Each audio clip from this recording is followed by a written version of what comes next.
রাষ্ট্র সংস্কার এবং গণপরিষদ নির্বাচন ছাড়া কোন ধরনের প্রতারণার নির্বাচন, গণ অভ্যুত্থান বিরোধী নির্বাচনে জাতীয় নাগরিক পার্টি অংশগ্রহণ করবে না। সংস্কারের নিশ্চয়তার পরই নির্বাচন নিয়ে ভাবব। ফেব্রুয়ারিতে নির্বাচন হওয়ার শঙ্কা ক্ষীণ, কারণ জুলাই সনদের ভিত্তিতে নির্বাচনের রূপরেখা তৈরি হতে হবে বলে স্পষ্ট বার্তা দিয়েছেন জাতীয় নাগরিক পার্টির আহ্বায়ক নাহিদ ইসলাম। তার এই মন্তব্যের পর রাজনৈতিক অঙ্গনে শুরু হয়েছে নতুন উত্তেজনা। প্রশ্ন উঠছে, সংস্কারের নিশ্চয়তা না পেলে ফেব্রুয়ারির ভোট আদৌ হবে তো? আর যদি ফেব্রুয়ারিতে নির্বাচন না হয় তবে কোন পথে এগোবে দেশ? কবে হবে সেই নির্বাচন?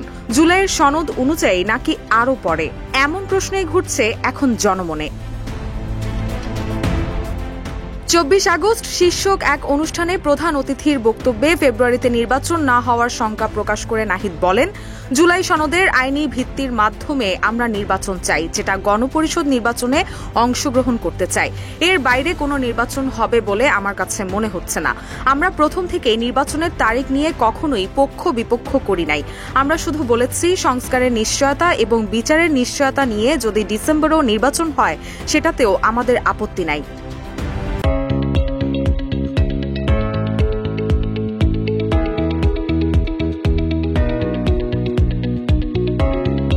বিএনপির সঙ্গে আসন ভাগাভাগির প্রশ্নে তিনি বলেন, নির্বাচন পেছানো বা এ ধরনের কথাগুলো কেবলই গালগল্প।